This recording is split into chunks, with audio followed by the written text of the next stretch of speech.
Papa, on peut changer de télé? Je vois rien quand je joue. Mais non, fiston, on garde toujours la vieille, elle marche toujours.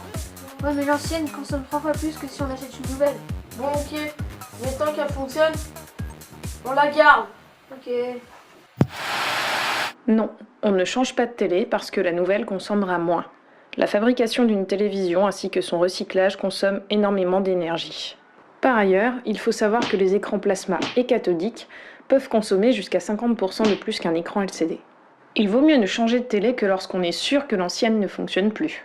Si jamais vous deviez changer de télé, préférez un écran LCD plutôt qu'un énorme plasma.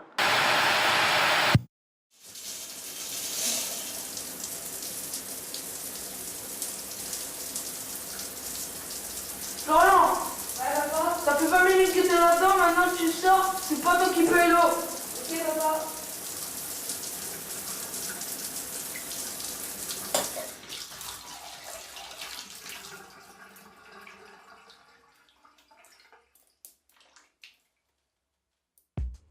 L'eau recouvre 70% de la planète, mais 97,5% a une teneur en sel trop élevée pour pouvoir être bu ou utilisée dans l'agriculture et l'industrie. 2,5% seulement est douce, mais une partie est emprisonnée dans les glaciers, le reste se trouve dans les nappes phréatiques et les eaux de surface. Ainsi, moins de 1% de la totalité de l'eau sur la Terre est potable, et près d'un quart de l'humanité n'a pas accès à une eau saine.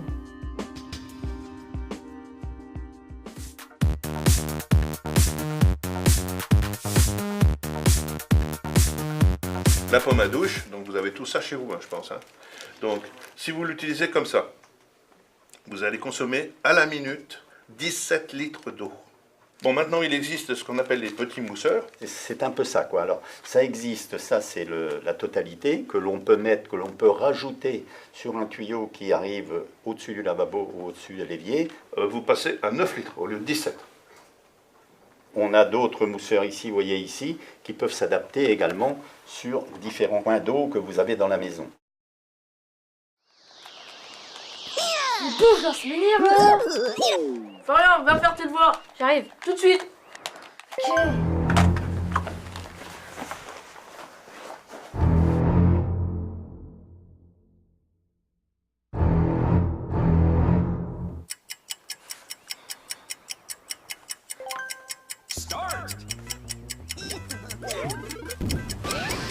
Florian, va faire ta douche.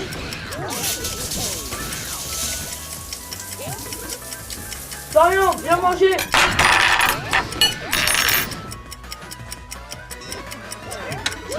Papa, on mange quoi?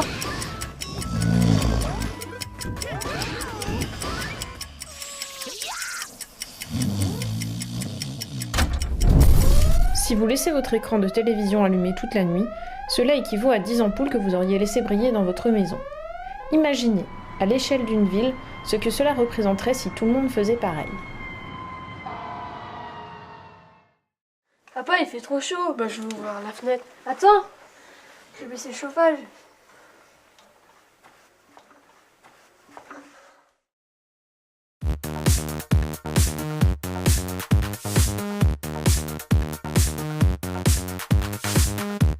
Il y a eu une rénovation urbaine, ça veut dire que les bâtiments BBC sont des bâtiments, bien sûr, qui sont neufs. On ne peut pas aujourd'hui encore, peut-être dans l'avenir on pourra le faire, aujourd'hui faire des bâtiments BBC avec de l'ancien. Seulement on améliore l'isolation par du double vitrage, par du triple vitrage. Ce sont des isolations qui sont faites par l'extérieur, qui permettent justement d'isoler beaucoup plus important que ça n'était auparavant ces bâtiments qui étaient bien sûr des bâtiments qu'on appelait également énergivores, c'est-à-dire qui avaient besoin de beaucoup d'énergie.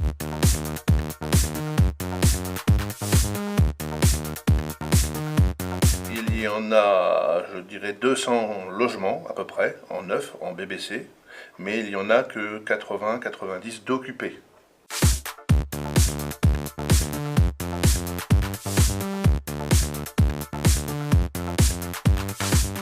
À quelle heure vous éteignez vos lumières?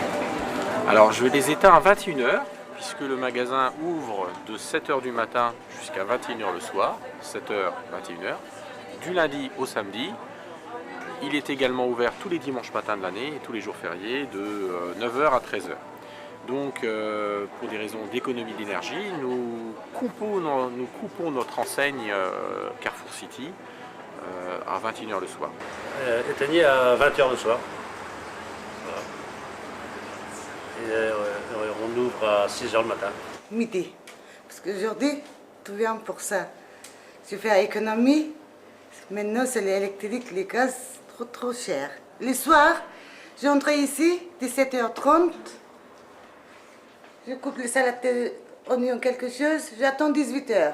Après, lumière ici, cette coin. Vers 19h, l'autre côté. Vous allumez que quand il y a quelqu'un pour économiser l'énergie.